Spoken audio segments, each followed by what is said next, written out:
Before 2022, tourists were a common sight in my city. After their full invasion, I appreciate everyone who supports my country and even decides to visit Ukraine during the war. Andy is from Great Britain, and it's his first time in Ukraine. We had 2 amazing days touring Kiev, and I decided to make a video with him to ask about his stay in Kiev.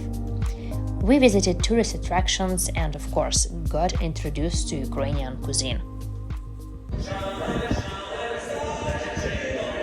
Bye! I love this music.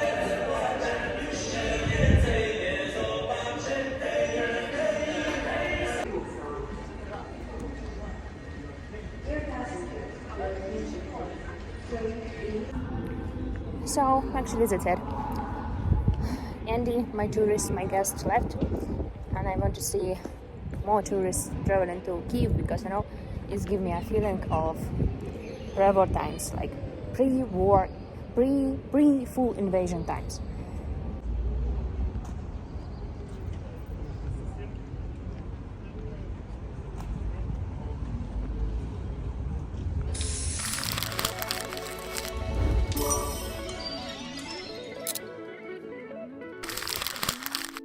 Hello from Kiev. You see that today I'm not alone in this area. Usually I do a video only with me in the camera, and now I have a guest, Andy from Great Britain.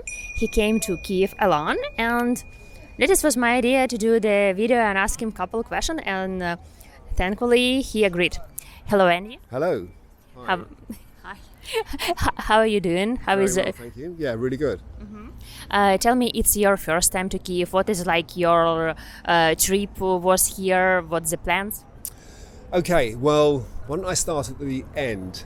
So, this, without doubt, is a town that I do not want to leave.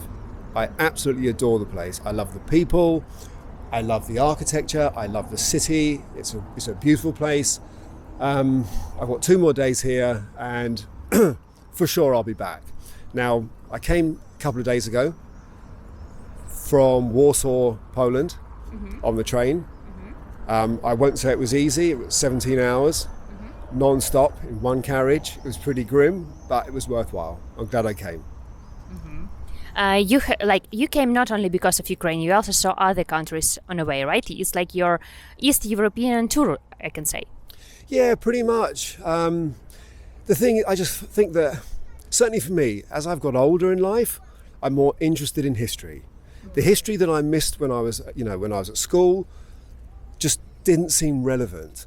But recently I've been to Bucharest, I've been to Budapest, I've been to Krakow, Warsaw, Auschwitz, and now I'm here.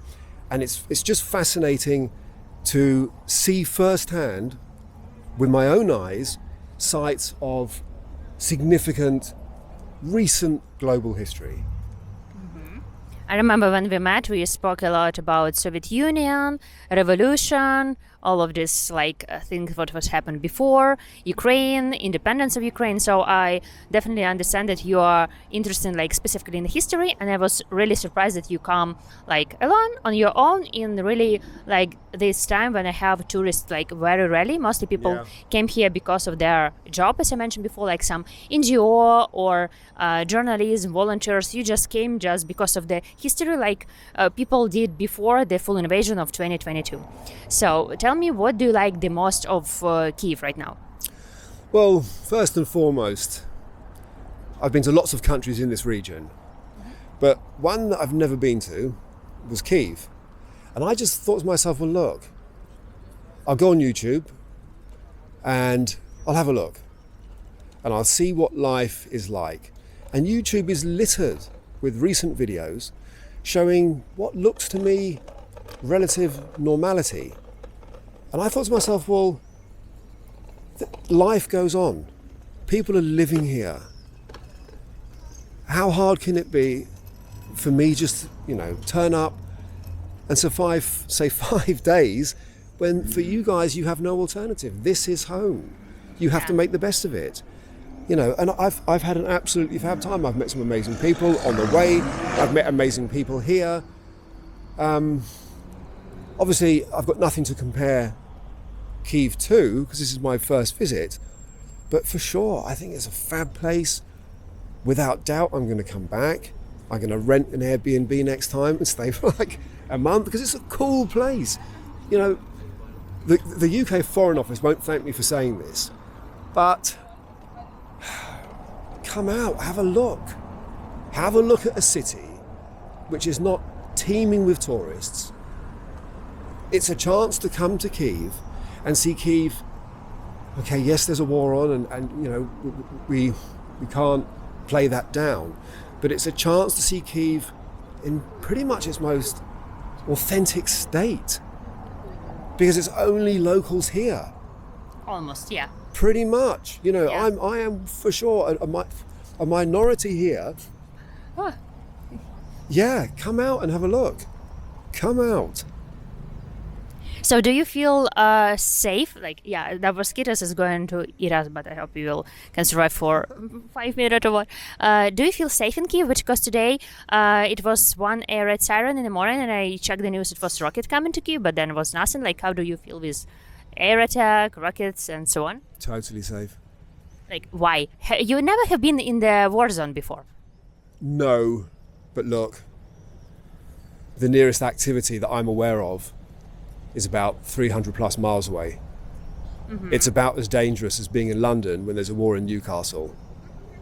Yeah, but like Russia is sending rockets everywhere, and there is explosions in Kyiv in different areas, and so on and so on.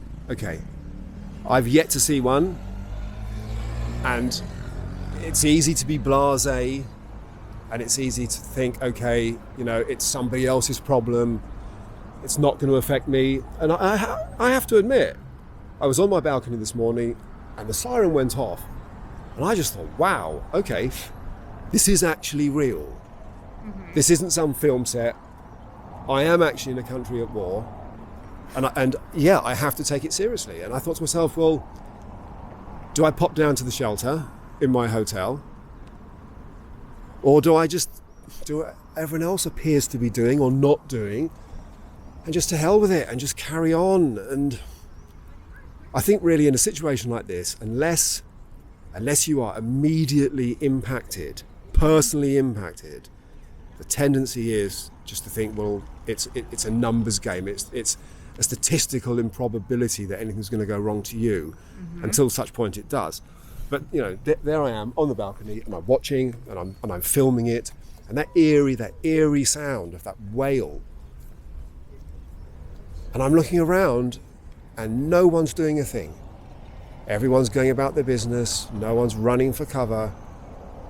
And I just thought, well, when in Rome, I'll just do what everyone else is doing. Nothing. Just carry on. This is a lot of mosquitoes. We need some break. Just a sec. I want to touch my nose. Okay. Actually, yeah, I saw like some people, they never go to the bomb shelter. Like, they take it's like, you know, 2 years of the war, even more. But some of them, they really use a bomb shelter. But about bomb shelters, there's some problems. We're not ready for the war. We don't have actual bomb shelters, just some like minus floor in some buildings. Usually our bomb shelter is underground, but unfortunately some people even cannot reach the underground, because sometimes rockets can be like landed in 2, 3, 5 minutes, and you even don't have time to go out. So, and a lot of people just take it a little bit more, I can say, easy as you see today, but we still all like worried, but we all hope that like nothing going to happen. And plus what we know that Kyiv is like having the best air defense system in Ukraine, because it's like capital, it's protected very well. Yeah. So, but you know, I always like surprised. Like it's a lot of countries in this world, you know, in Europe. You can just go to Greece, Italy, France. What's else where I like to travel? Like all these things. And instead of this, you just sit in train and 17 hours enjoy your trip and come here. Because this is Kyiv. I've been meaning to come here for years. I remember back in the day, you know, I would see on the EasyJet flying into Kyiv, and I think to myself, well, yeah, I really must go there at some point. And it just so happened, chronologically, that now was the time I came, and there happens to be a war on. Now, look, I'm not totally silly. If this place was getting shelled, I would not have turned up, for sure. Mm-hmm. And between me and you, if I had realised what the train journey was like, would I have come just about? I would just about have come. Actually, next time I'm going to drive.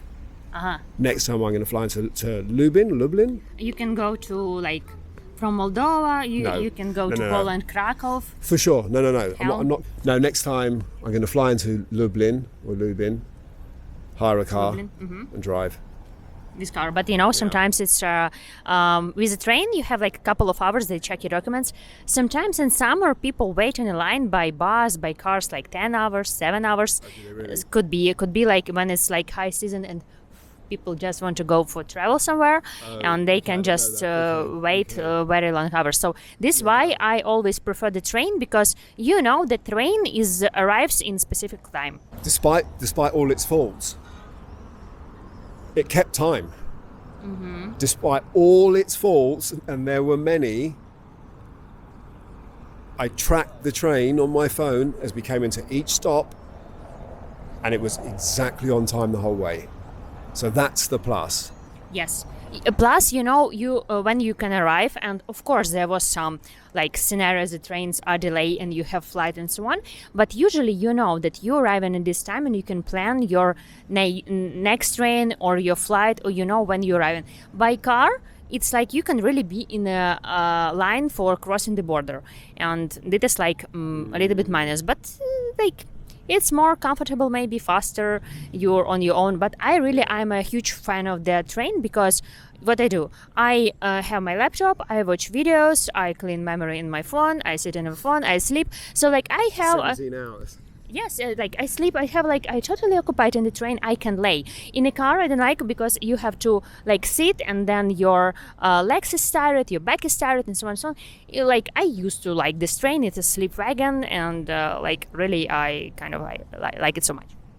Good for you. Nice. Yeah, so let's speak about you came here for a couple of days.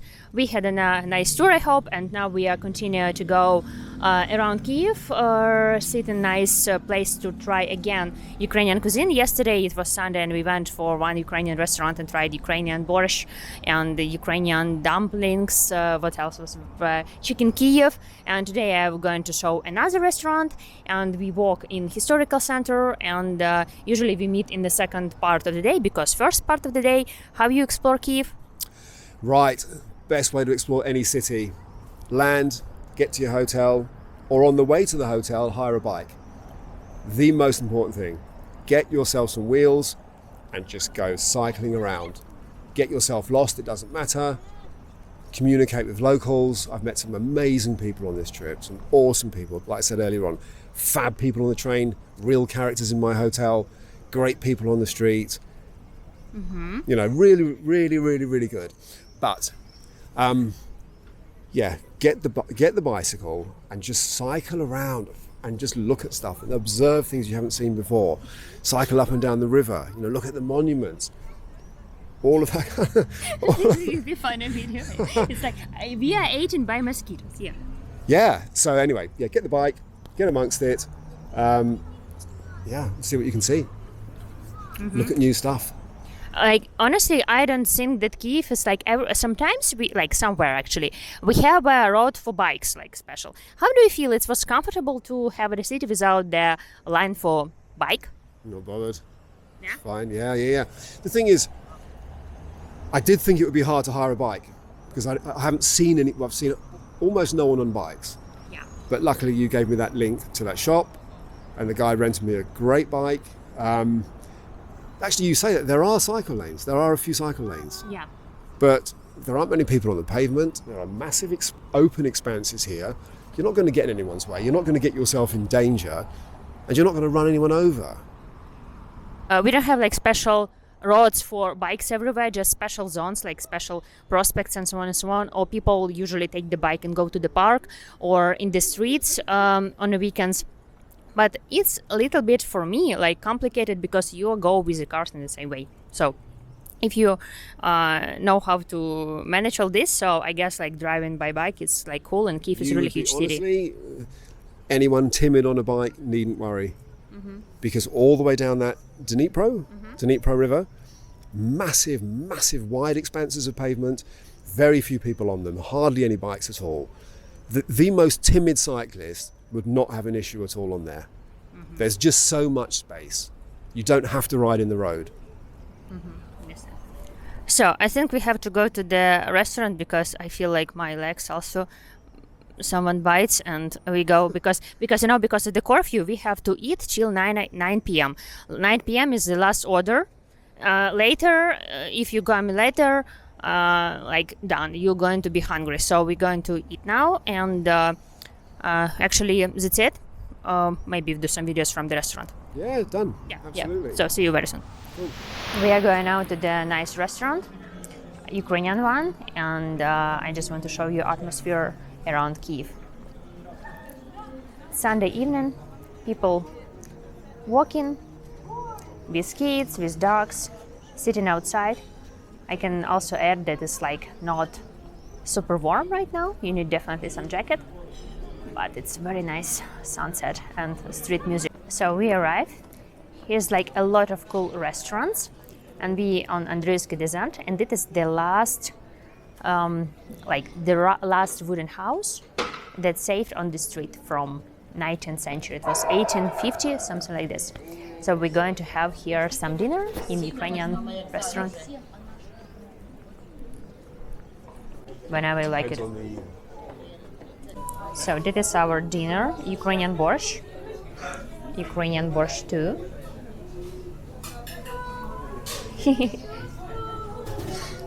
Some veggies, and this dish I like the most. It's the blank dumplings. Inside is fish and lard. We continue having our amazing dinner because restaurant soon is closing because of the curfew. So thank you very much for watching.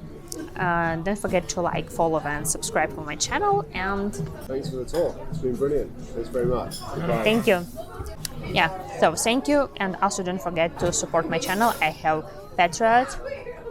No, not Patreon. Patreon. Always confusing the word.